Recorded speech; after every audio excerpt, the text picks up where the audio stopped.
Okay, it looks like we're not going to go more than an hour today because I have to get to my meeting.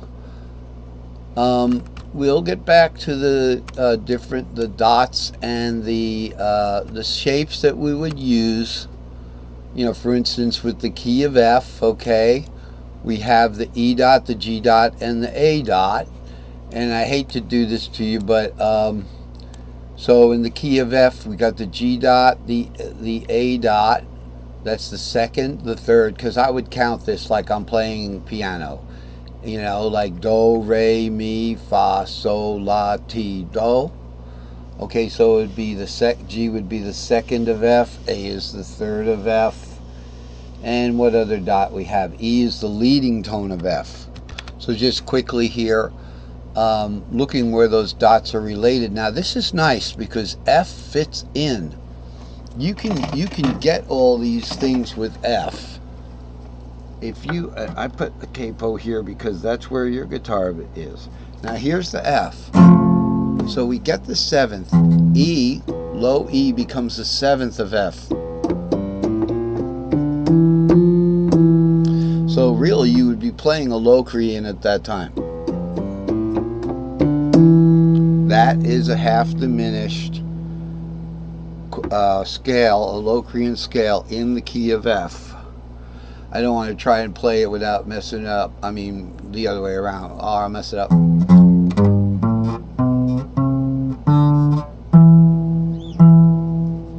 Maybe that was it. Maybe.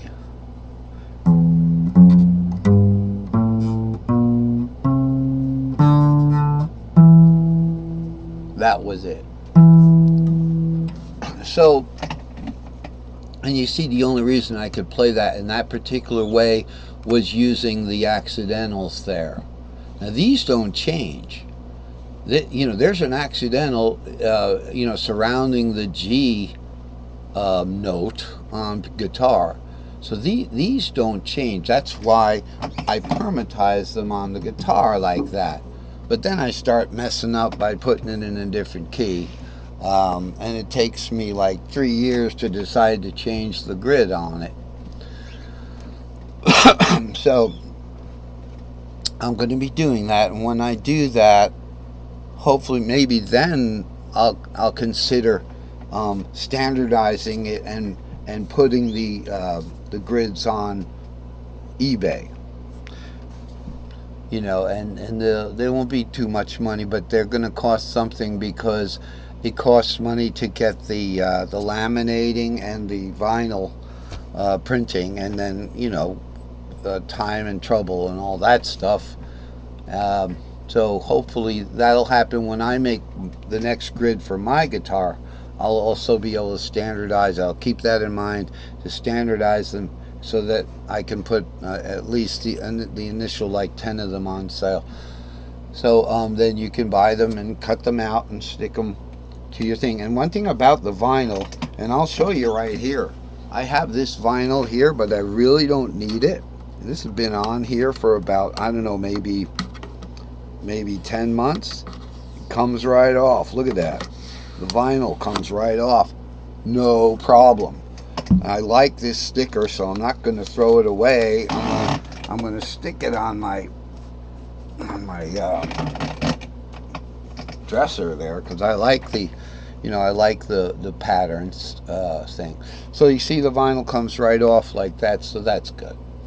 I mean, I've had times where I'm sitting there scraping this stuff off, and if you ever have to scrape something off with a guitar and you don't use like Glue Gone, you know, I would use a plastic. I would go to the hardware store and get a plastic putty knife. Don't use a metal putty knife on a guitar if you've got you know, some junk you want to get off, that these labels that you can buy and stuff like that. I'd be very careful. So anyway, so that's what F is, and let's move on to the chart, or like 1 more minute on F. So we have the E shape on F, 7 root 2. There it is. That's the E shape. Now, the E shape and the D shape, you know, in Cage, C-A-G-E-D, E goes to D, so they share the same note, the second, whatever key it is. So in the key of F, G is the second, so the D shape starts here, 2, 3, 4. Now, the C shape starts on the 3. So the C shape shares the 3 and the 4 with the D shape. Remember, Cage, C-A-G-E-D, then D goes to C again. It just starts over again. Okay, so the 2, 3, 4. So the 2 and the 3 dot right there, you can play a D shape right there. What does that mean? That means off of that G, you can do this D shape, which would be 2, 3, 4. So you can play a D shape pentatonic there. And from the C, you can do, which is the C shape, from the third of F, which is the A, you can play a C-shaped F there. So you remember in C, there's your D-shaped F. Okay, so that's pretty much what all we're going to talk about with the key of F and the dots and all that stuff. So that's the way that is. And I'm doing the dots for the sake of people that don't have the grid and want to learn how to play the dots. And really, at this point, I wish I had a guitar that didn't have the grids on it, because then I could practice the dots for sure.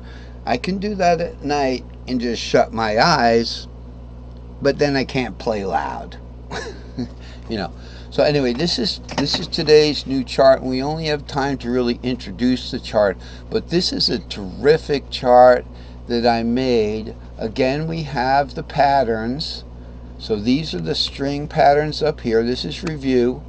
These are the string patterns, and when we make any of these string patterns the bottom string, such as with the G, if that becomes the bottom string instead of the C, and we go G to G, then we've made ourselves a key of G keyboard there, or G shape.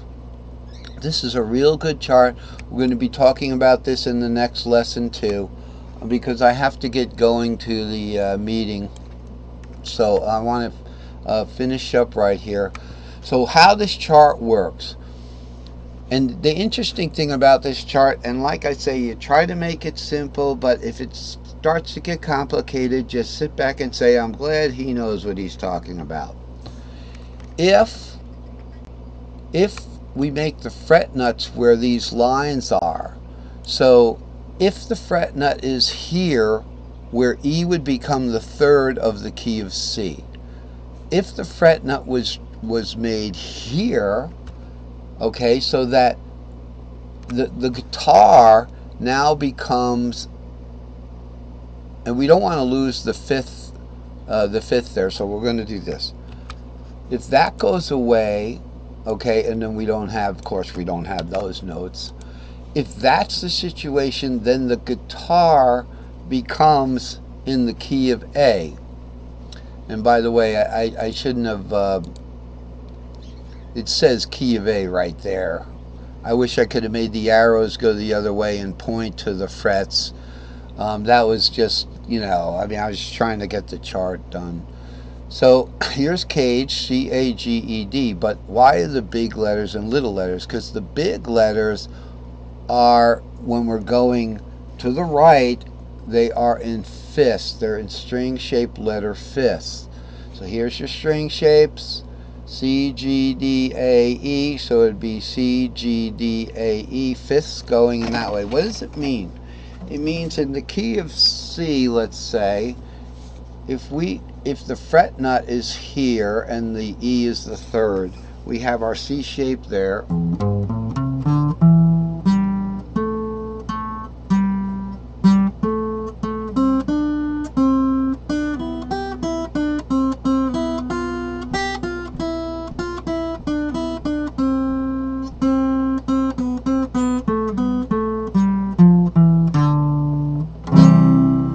That kind of thing. You just play within the scale there in that key, in that cage.